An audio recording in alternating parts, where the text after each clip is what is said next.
Hello students, welcome to Raju Singh classes. तो बेटा आज हम डिस्कस करेंगे अपना न्यू टॉपिक जो है बेकिंग सोडा। इसके बारे में आप ऑलरेडी सुन चुके हो, आपने सुना भी होगा, डे टू डे लाइफ में सुनते भी रहते हैं इसके बारे में। तो अभी हम बात करेंगे इसकी, लेकिन उससे पहले मैं आपको एक बात बता देता हूँ बेटा, अगर आप इस चैनल पे न्यू हो तो चैनल को सब्सक्राइब कर दो, ठीक है। बेल आइकन को प्रेस कर लेना याद से, ठीक है। और साथ ही साथ बेटा नीचे आप डिस्क्रिप्शन में देखोगे तो कुछ मेरे सोशल मीडिया अकाउंट है, वहाँ पे आप मुझे फॉलो कर सकते हो, इंस्टाग्राम पे, ठीक है। उसके बाद टेलीग्राम ग्रुप है, तो हर जगह पे ज्वाइन हो जाओ बेटा। क्लास की इन्फॉर्मेशन, लेटेस्ट अपडेट जो है चैनल की, वो आपको मिलती रहेंगी, ठीक है। इसको ज्वाइन कर लो। साथ ही साथ बेटा इसके साथ ही आपको क्या करना है बेटा, इस लेक्चर को ज़्यादा से ज़्यादा शेयर करना है, अपने जितने भी दोस्त हैं वहाँ तक सारे ग्रुप्स में शेयर करना है। जो भी सोशल मीडिया आप यूज़ करते हो वहाँ पे इसको शेयर करो, क्योंकि बेटा बच्चों को पता चलना चाहिए। यहाँ पे मैं फ्री ऑफ कॉस्ट पूरा सिलेबस करा रहा हूँ विद इन 4 मंथ्स, ठीक है बेटा। 4 महीने में आपका पूरा सिलेबस हो जाएगा। और एक चीज़ और, ठीक है बेटा, जो हम सिलेबस कंप्लीट करेंगे वो इस तरीके से करेंगे कि पहले physics, chemistry, biology, physics chemistry biology. तो ये मत बोलना कि सर अब इसके बाद ये वाला चैप्टर करा दो, वो करा दो, ठीक है। तो मुझे इस तरीके से चलना है। आपको 4 महीने में, मतलब दिसंबर से पहले पहले आपका सिलेबस कंप्लीट हो जाएगा, ठीक है। चलो तो स्टार्ट करते हैं बेटा। Chemical name. तो सबसे पहले बात करेंगे बेटा, केमिकल नेम जो है, जो बेकिंग सोडा का केमिकल नेम है, जिसे हम क्या बोलते हैं बेटा, सोडियम हाइड्रोजन कार्बोनेट, जिसका फॉर्मूला है NaHCO3, ठीक है। नाम से पता चल रहा है, सोडियम लिखा, फिर हाइड्रोजन लिखा, फिर कार्बोनेट लिख दिया, ठीक है। 3 चीज़ों से मिलकर बना है, जिसको हम दूसरी तरीके से सोडियम बाइकार्बोनेट भी कह सकते हैं। तो सोडियम हाइड्रोजन कार्बोनेट बोल लो या सोडियम बाइकार्बोनेट बोल लो, एक ही बात है, ठीक है। उसके बाद कॉमन नेम। अब जैसे मैंने आपको लास्ट लेक्चर में भी समझाया था कि जैसे आपके 2 नेम होते हैं, एक स्कूल का नाम, एक घर का नाम, वैसे ही हमारे जो केमिकल्स होते हैं, ठीक है, इनके भी 2 नेम होते हैं, एक घर का और एक स्कूल का। तो कॉमन नेम हम बोल सकते हैं घर का है, केमिकल नेम स्कूल का है, ठीक है। तो बेकिंग सोडा हम इसे बोलते हैं। फॉर्मूला तो अभी हमने देख ही लिया, केमिकल फॉर्मूला जो है इसका वो है NaHCO3, ठीक है। नाम से बन रहा है बेटा, सोडियम लिखो, फिर हाइड्रोजन लिखो, फिर कार्बोनेट लिख दो, सिंपल, ठीक है। इसके बारे में कुछ और चीज़ें देखते हैं जो आपको पता भी है बेटा, ये सब चीज़ें आपको पता है, ठीक है। अब ये क्या है, एक एक करके देखते हैं। पहले क्या कह रहा है बेटा, soda commonly used in kitchen for making tasty crispy pakoras in the baking soda, ठीक है। तो बेटा बेकिंग सोडा का यूज होता है पकोड़े बनाने में, ठीक है, केक बनाने में, पेस्ट्रीज बनाने में, जो मैंने अभी आपसे डिस्कस किया, ठीक है। It is a mild non corrosive base. बेटा ये माइल्ड और नॉन कोरोसिव बेस है। माइल्ड मीन्स वीक बेस है, ठीक है, इससे हमारे बॉडी को कोई नुकसान नहीं होता है। It is the major constituent of baking powder, और ये बेकिंग पाउडर का मेजर कंस्टिट्यूएंट है। अब यहाँ पे ध्यान देना बेटा, बहुत बच्चों को कंफ्यूजन रहती है। बेटा एक होता है बेकिंग पाउडर, ठीक है, एक होता है बेटा बेकिंग पाउडर, और एक होता है बेटा बेकिंग सोडा, ठीक है। बेकिंग पाउडर और बेकिंग सोडा, दोनों में क्या फ़र्क है। अब बहुत बच्चों को ऐसा लगता है कि दोनों एक ही चीज़ है, कहीं पर भी बेकिंग पाउडर बोल लो, बेकिंग सोडा बोल लो, ठीक है। बेटा डे टू डे लाइफ में अगर हम बेकिंग पाउडर को बेकिंग सोडा बोल देते हैं कोई दिक्कत नहीं है, लेकिन केमिस्ट्री में अगर आपने बेकिंग पाउडर को बेकिंग सोडा बोल दिया तो दिक्कत हो जाएगी। कैसे, देखो बेटा, बेकिंग सोडा होता है सोडियम हाइड्रोजन कार्बोनेट, और ये एक बेस है, ठीक है बेटा, ये एक बेस होता है। और बेस कैसे होते हैं बेटा, टेस्ट में कैसे होते हैं, कड़वे, हाँ, ठीक है। उसके बाद हम बोल सकते हैं बेकिंग पाउडर जो होता है ना बेटा, ये बेकिंग सोडा मतलब NaHCO3 प्लस एक माइल्ड एसिड, ठीक है, या वीक एसिड बोल लो, एक वीक एसिड को जब हम मिला देते हैं तो इन दोनों के मिक्सचर को बोला जाता है बेटा क्या, बेकिंग पाउडर। अब आप बोलोगे सर ऐसा क्यों किया, मैं आपको बताता हूँ बेटा। ऐसा इस वजह से किया क्योंकि हम जो, ठीक है, पहले तो ये समझो कि जो हम अपने केक बनाने में जो यूज़ करते हैं वो बेकिंग पाउडर करते हैं बेटा, बेकिंग सोडा नहीं करते, ठीक है। क्यों नहीं करते बेटा, क्योंकि ये टेस्ट में कैसा है, ये टेस्ट में कैसा होता है बेटा, ये टेस्ट में होता है बिटर, ठीक है। टेस्ट कैसा होता है बेटा, टेस्ट होता है इसका बिटर, ठीक है। बिटर टेस्ट होता है मतलब कड़वा। अगर आपने बेकिंग सोडा को डाला अपने केक बनाने में तो वो क्या होगा बेटा, कड़वा हो जाएगा, ठीक है। इस वजह से हम क्या करते हैं, बेकिंग पाउडर यूज़ करते हैं, क्योंकि बेकिंग पाउडर में, ठीक है, baking soda plus acid in दोनों का मिक्सचर होता है, ठीक है। तो ध्यान रखना, बेकिंग सोडा और बेकिंग पाउडर दोनों अलग अलग चीज़ें हैं, आज से दोनों को एक मत बोलना, ठीक है। चलो अभी हम बात कर लेते हैं बेटा किसकी, यहाँ पे it is a mild non corrosive base, it is the major constituent of baking powder, और इसको बेकिंग पाउडर में मिलाया जाता है। अभी देखा ना, दोनों को मिक्स किया करके हम बेकिंग पाउडर बनाते हैं। उसके बाद हम बात करते हैं manufacturing of baking powder. Baking powder को किस तरीके से प्रिपेयर किया जाता है, केमिकल रिएक्शन क्या है, वो आपको ध्यान रखनी है। तो मैन्युफैक्चरिंग देखते हैं बेटा कैसे इसको बनाएंगे। NaCl, ammonia, carbon dioxide, water, ये 4 चीज यूज करेंगे और हमारा बनेगा बेकिंग सोडा और अमोनियम क्लोराइड, ठीक है। कोशिश करो बेटा समझने की यहाँ पर क्या होता है, ठीक है। रिएक्शन को थोड़ा अलग से बता देता हूँ। देखो आपने क्या लिखा, NaCl plus NH3 plus water plus carbon dioxide, ये लिखा ना बेटा। अब इसमें क्या होगा स्टूडेंट्स, यहाँ पर आपका बनेगा NaHCO3 जो हमें रिक्वायर्ड था, ठीक है। साथ ही साथ अमोनियम क्लोराइड बन गया। अब ये कैसे बना होगा ध्यान देना बेटा, यहाँ पर ये ब्रेक होगा Na प्लस Cl माइनस, ठीक है, Na प्लस Cl माइनस। उसके बाद यहाँ पे है आपका, ठीक है, NH3, और ये वाटर ब्रेक होगा H प्लस और OH माइनस, और ये आपका कार्बन डाइऑक्साइड, ठीक है बेटा। यहाँ पर ये बन गया। अब ध्यान से देखना जो मैं बता रहा हूँ, ये दोनों आपस में कंबाइन, ये दोनों क्या होगा आपस में कंबाइन करेंगे, CO2 है ये, ठीक है, CO2, ये आपस में कंबाइन करके क्या बनाएंगे बेटा, HCO3 माइनस, ठीक है, क्योंकि इसके ऊपर माइनस चार्ज है ना, इसके साथ जुड़ के इसके भी आ गया बेटा। ये माइनस इस प्लस को ले जाएगा बाहर, क्या बन जाएगा, NaHCO3। क्या क्या जा चुका है, ठीक है, क्या क्या जा चुका है, ये चला गया, ठीक है, और ये चला गया, क्या बच गया, क्या बच गया बेटा, NH, और ये बना देगा अमोनियम आयन प्लस क्लोरीन, तो क्या बनेगा, अमोनियम क्लोराइड। तो इस तरीके से आप ध्यान रख सकते हो कि इसको कैसे प्रिपेयर किया हमने, ठीक है। रिएक्शंस को याद होनी चाहिए बेटा, जितनी भी मैन्युफैक्चरिंग है, ठीक है। यहाँ पे हमारे 4-5 बेस की रिएक्शन, सॉरी 4-5 सोल्ट की रिएक्शन याद करनी है, तो कर लेना भाई, प्रैक्टिस कर लेना, 4-5 बार इसको लिख के देखना, अपने आप याद हो जाएंगी, टेंशन नहीं लेनी।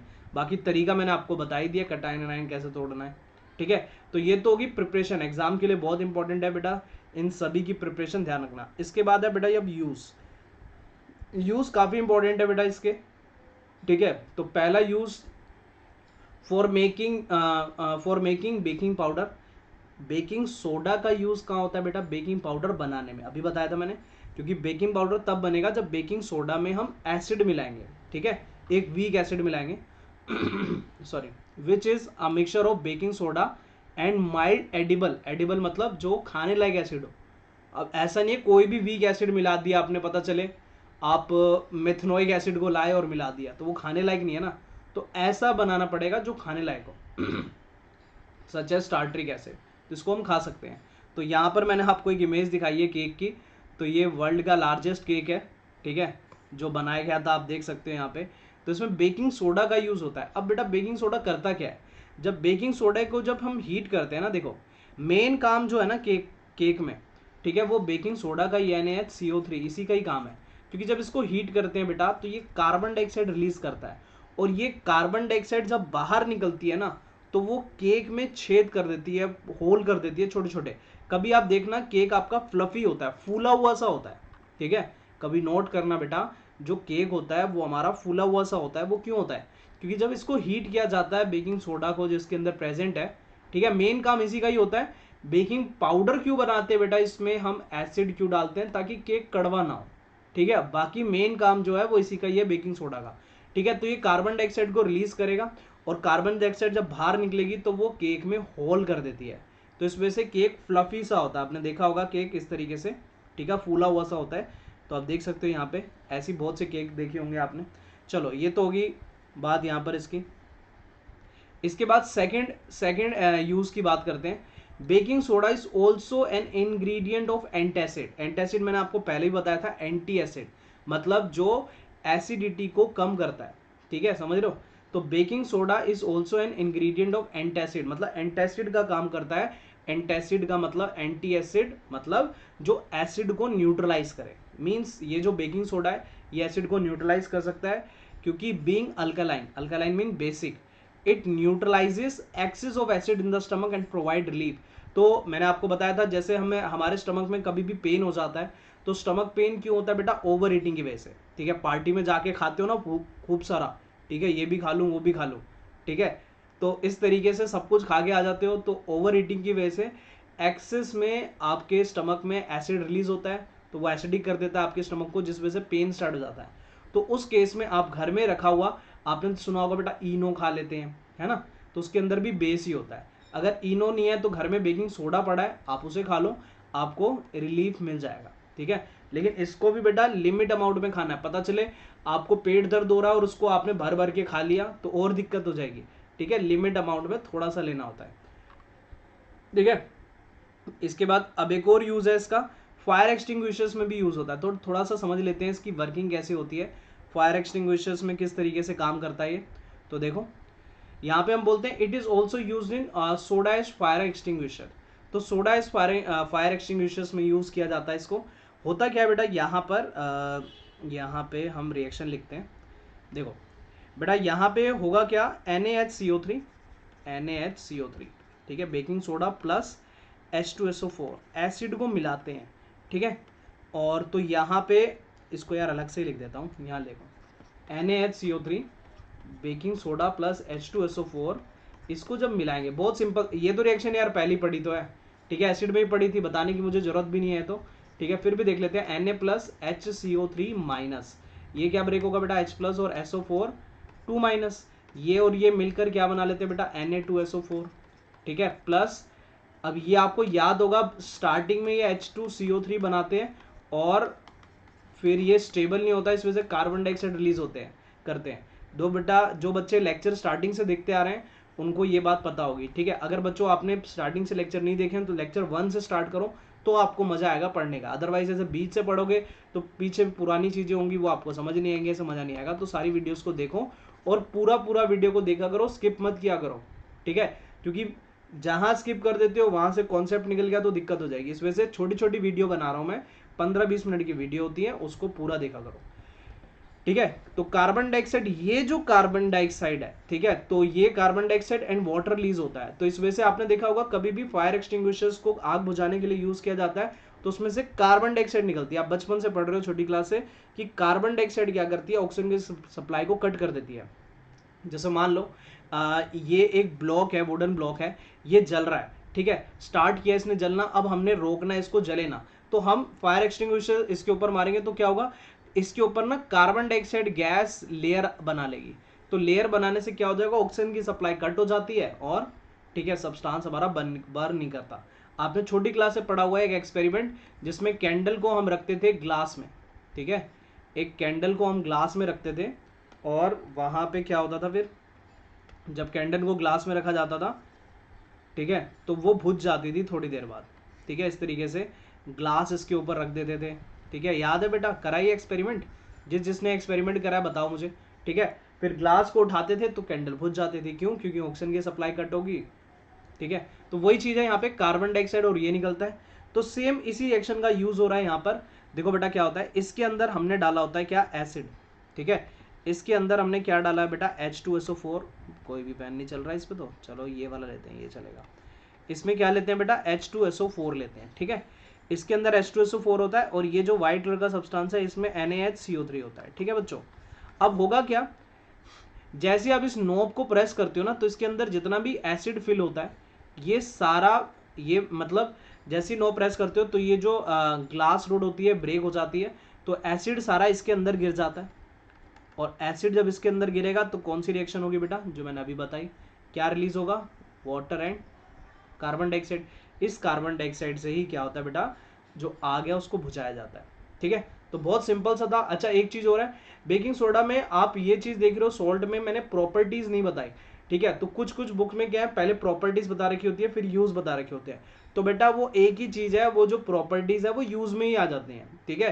तो आप टेंशन मत लो, एनसीईआरटी की एक एक लाइन आपको समझाई जाएगी, ठीक है।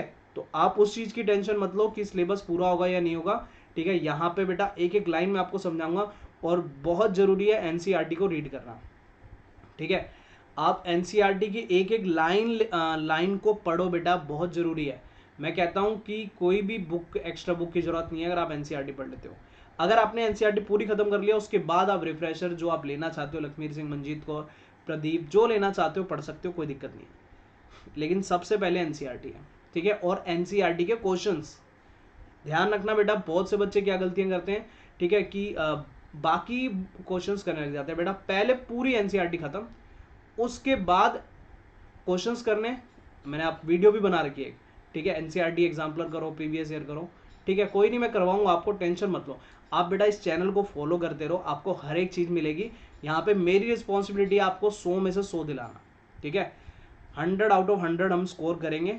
धीरे धीरे पढ़ते चलो, ज़्यादा पढ़ने की जरूरत नहीं है। मैं कहता हूँ यार रोज़ आधा घंटा पढ़ लो, साइंस बहुत है सीबीएसई लेवल पे, समझ गए।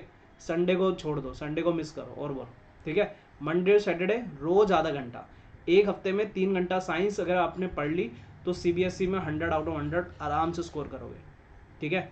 ये मेरा एक्सपीरियंस है बेटा, मैं 9 ईयर से पढ़ा रहा हूँ लगभग, ठीक है। हर स्टूडेंट को मैं बोलता हूँ इस तरीके से, अगर जो बच्चा फॉलो करता है वो स्कोर करता भी है, ठीक है। चलो मिलते हैं नेक्स्ट क्लास में, bye, thank you and have a nice day.